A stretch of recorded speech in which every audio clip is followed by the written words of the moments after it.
How to transition from an employee to an entrepreneur step by step. Hey everyone, it's Sherman the CPA, and today I want to help you cross the bridge from being an employee to becoming an entrepreneur. At just 22 years old, I turned down an amazing opportunity to advance at a Fortune 500 company to continue to pursue my first business. And by the time I was 25 years old, that business turned into a multi-million-dollar business that went on to become one of the fastest growing companies in the world, according to Inc. magazine. So in hindsight, it was a great decision. But at the time of making that decision, it was extremely tough. It felt like everyone I knew disapproved of it. My parents, my mentors, and even some of my closest friends. But somehow I made the transition. I took the leap of faith and never looked back ever since. And ultimately, it worked out for me. But the truth is that there were several steps that I took in order to even feel comfortable with the idea of quitting my corporate job. And in today's video, I want to provide you with the steps I took to make that transition. By the way, for the entrepreneurs who are watching this video, drop a comment below and tell me your story of starting your very first business. Whether it's a side gig or a business that you now work in full time, let me know your story below. And if you think this video may help someone you know in their journey, do the world a favor and share this video with them as well.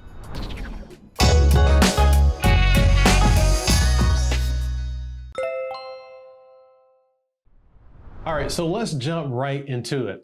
The first step to successfully transition to an entrepreneur is to determine your why. We need to address your mindset here. Why do you want to work for yourself? Why do you want to start your own business? You need a strong why if you want to succeed as an entrepreneur. And here is why. Starting a business can be one of the most rewarding things you ever do, but it is also one of the riskiest things you can do. It can leave your life in financial ruin if you are not successful. To illustrate this, consider these facts. More than 600 businesses open every single year, and close to 600,000 businesses close every year. So for almost every business that opens their doors with optimism, another business is closing their doors in failure. Here is another popular fact that you may have heard. 1 out of every 5 businesses fail in their first year, and half fail within 5 years. Now, I don't say any of this to be pessimistic, but I do say this to let you know that succeeding in business is extremely difficult. And if your why is not strong enough for you to persist through difficult times, then entrepreneurship may not be made for you. It took my first business 3 years to start making decent money. And it took my second business,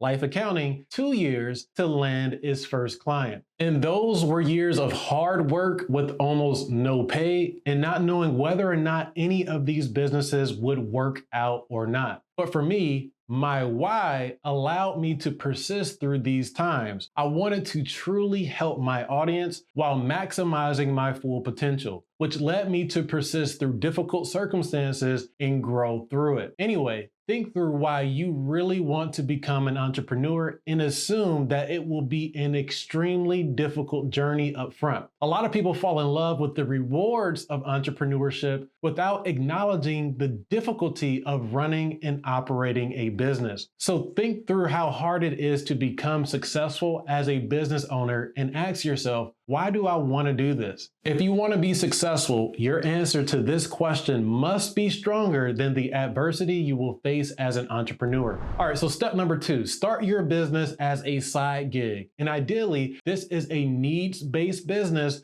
that you know for sure is what the market wants. When you're just starting out, you don't want to risk your security for a fantasy. But first, let's talk about security a little bit more here because this is extremely important and why I suggest starting your business on the side. So look, as an employee, you get to benefit from a sense of security. Your employer provides you with guaranteed compensation, benefits, and perhaps other perks to make sure your livelihood is taken care of. And unless you can afford to do this for several years without pay, the risk of leaving your job to pursue an unproven business venture is likely too much to bear. As my father would say, don't quit your job without having something else lined up. And that something else can be your business if you start it right now as a side gig. And by side gig, I mean you continue to work your full-time job for your employer and work on your business outside of your normal working hours. For me, this meant working late nights and early mornings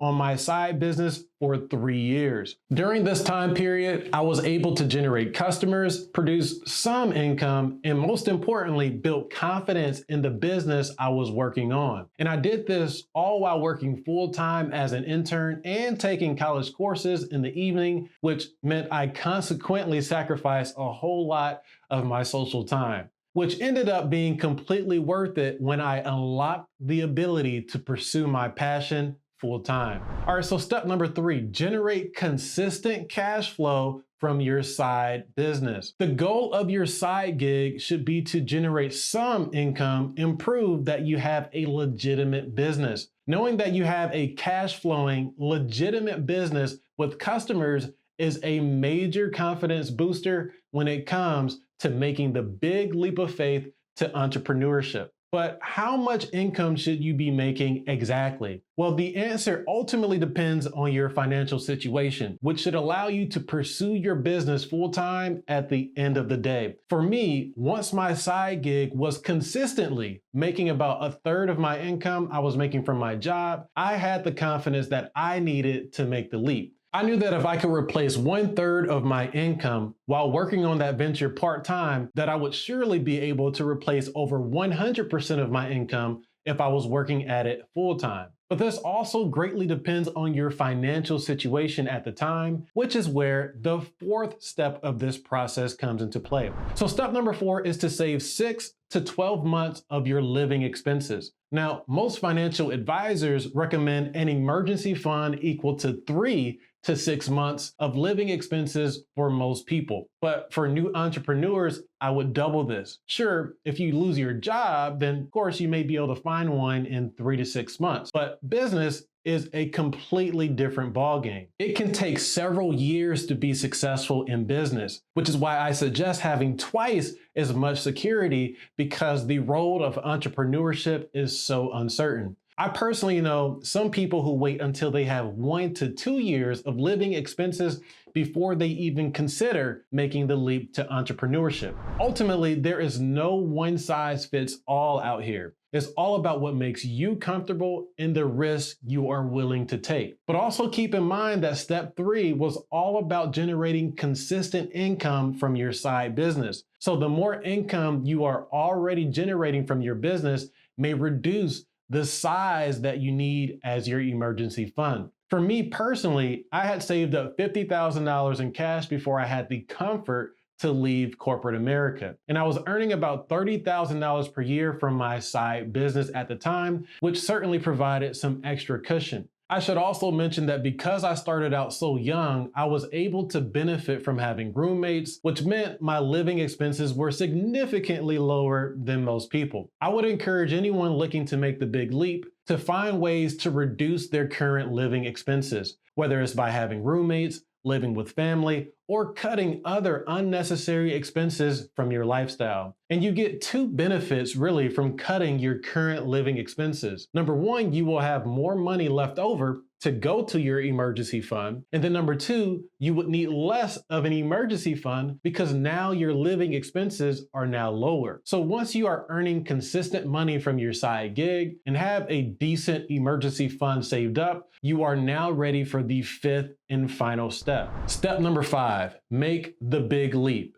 Most people would consider quitting your job and pursuing your own business as a reckless decision. But the steps I just provided you can help you turn a reckless decision into a very calculated decision. By having a strong why, you will be able to persist through the expected adversity you will encounter as a new business owner. And by starting a side gig and generating income, you prove to yourself that your business is legitimate, and you can use the income from that business as financial support when you make the big leap. And then finally, by saving up to 6 to 12 months of your living expenses, you can protect yourself from the hard reality of business. Business is a long-term game and it takes time to win. And having an emergency fund only provides you with more time to play the game and decreases the chances that you will ever need to rely on a job again. Having these things in place should give you confidence in your business, but the decision to leave your job is still not an easy one to make. You will still have to deal with the possibility of failure, embarrassment, frustration, financial ruin, and so much more. But for me, I prefer these possibilities over living a life where I regretted not ever trying.